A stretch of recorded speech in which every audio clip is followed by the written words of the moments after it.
A little Indian boy asked his father, the big chief and witch doctor of the tribe, "Papa, why is it that we always have long names while the white men have shorter names? Bill, Tex, or Sam, for example?"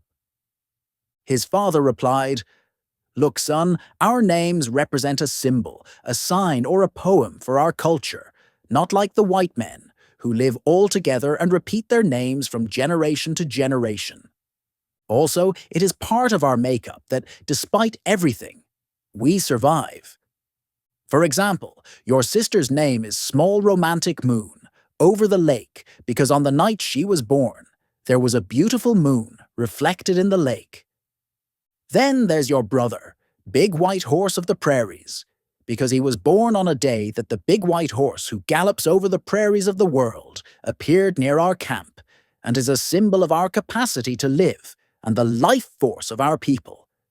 It's very simple and easy to understand. Do you have any other questions, little broken condom made in China?"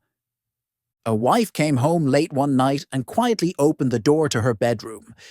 From under the blanket, she saw 4 legs instead of just her husband's 2.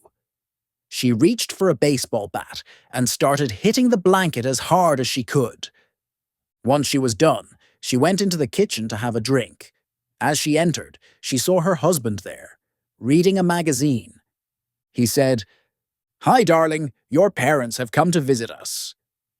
2 elderly gentlemen were meandering through the vast expanse of Walmart, each pushing a shopping cart, seemingly lost in their own thoughts and oblivious to the bustling activity surrounding them.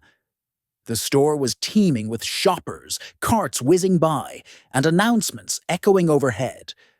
But the 2 men were completely unaware of their surroundings, their minds occupied elsewhere.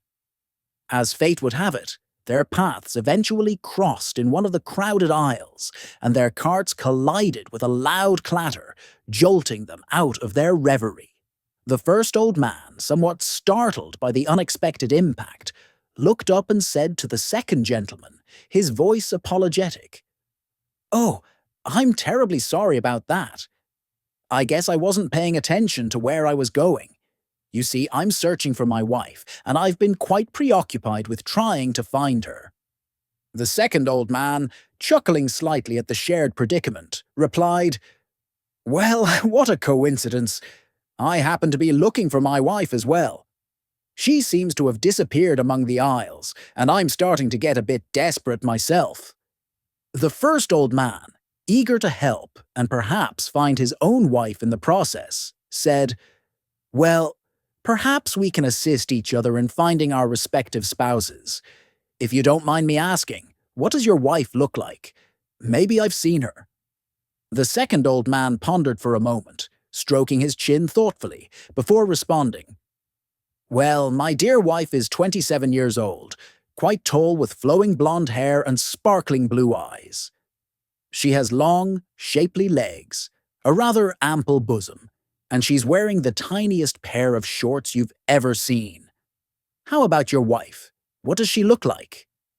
The first old man, after a brief pause, a sly grin spreading across his face as he considered the description he had just heard, responded with a knowing look, "You know what? Let's focus on finding your wife instead.